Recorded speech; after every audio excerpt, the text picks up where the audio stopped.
I was trained in New York, at art school in New York during that Madison Avenue era. And it was pretty much divided into two kinds of... there were the ones that you see on Mad Men, which was the sort of old-fashioned, crappy advertising. And then there was the new advertising guy called Bill Bernbach. So at art school, I switched from what I was doing was fine art and then design into doing advertising, because Bill Bernbach was showing us something we could be proud of. Really exciting, creative advertising.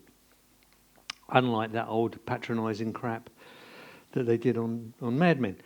And so I've always worked in what came to be called creative departments. They weren't called creative departments then, it was called art directing and copywriting. Now the problem with calling it is that a creative department has become that everybody assumes that everything that comes out of that department is creative, and it isn't. And the other people in the other departments assume they don't have to be creative, so they don't have to do their job creatively. Now, if you know anything about Edward de Bono, the man who invented lateral thinking, he says that the main thing about creativity, it's not a noun, it's an adjective. It's not a discipline, it's how well you do whatever job you do. So you would call Muhammad Ali was a really creative boxer. Brian Clough was a really creative football manager. You can do anything really creatively, really excitingly. Whereas if you go to an art gallery, most of the stuff you see in art galleries is really crap and not creative at all. So, but people think because it's in an art gallery, it must be creative. If it's not in an art gallery, it's not. If you listen to De Bono, get your head out of that and judge creativity as a quality of what you do, not a particular discipline. And what's happened nowadays with creativity, English creativity used to be, especially in advertising, in my business, English creativity used to be the best in the world. It isn't. And the main thing is what's gone wrong. Well, what's gone wrong is a blind... People being blindly hypnotised by two things, by verbiage and bullshit and long words and complicated terminology on the one hand, marketing terminology on the one hand, desperately believing the more of that they learn, the more intelligent they'll sound. So people are using language now instead of thinking. And on the other hand, on the so-called creative side, technology. People have to believe the more technology they learn, the more technology they use, the more creative they will be, instead of thinking. So technology for so-called creative people is taken over from thinking. A blind obedience, a blind belief, I'll give you for instance of what I mean. Actually thinking has become like the dinosaur way of doing it. The blind belief in technology is believed to be the modern way of doing it.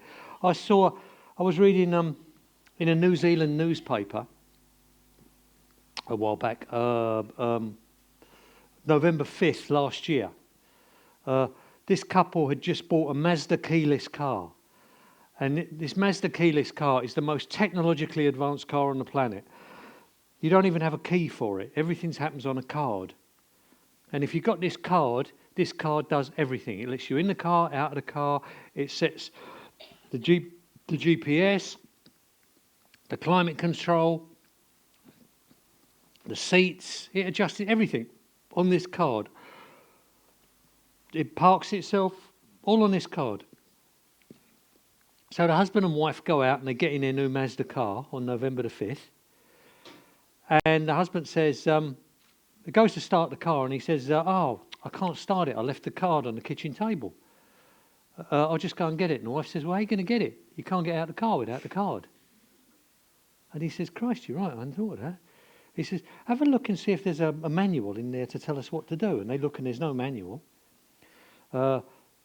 So there's no buttons to press, there's no manual. They don't know what to do. They haven't got the card. They're now fucked. They can't get out the car. Right? They sit in the car. They start sounding the horn to try and attract the neighbours. They think if we can get the neighbours can go to the kitchen and get the card for us. But it's November the 5th. So all the fireworks are going off. And the neighbours think this is all part of the fireworks display. Part of the parties. So they're sounding a horn for hours and nobody pays any attention. And it's midnight now. And the husband says, okay, I'm going to have to break the windows. He goes out, gets the jack out from the back seat of the car and tries to break the windows. But he can't break the windows. He's not strong enough. The windows are too tough. And it's all airtight, the whole car. So now it's like 4 o'clock in the morning and the wife's passed out from lack of oxygen. The husband doesn't know what he's going to do. And they've been in there now. It's about 8 o'clock on a Sunday morning. The sun's coming up. They've been in there 12 hours. The wife's passed out a couple of hours back. The husband's about to go when he notices one of his neighbours walking a dog. He yells and attracts the neighbour's attention. The neighbour comes over. He shouts what's wrong. The neighbour calls the cops. The cops call the fire brigade. The fire brigade call the ambulance. They come over. They get the key. They let them out the car. They take them to hospital. They're in hospital 3 days. They say they were half an hour from dying from asphyxiation because they couldn't get out of the most technological car there's ever been, right? The bloke is now suing Mazda because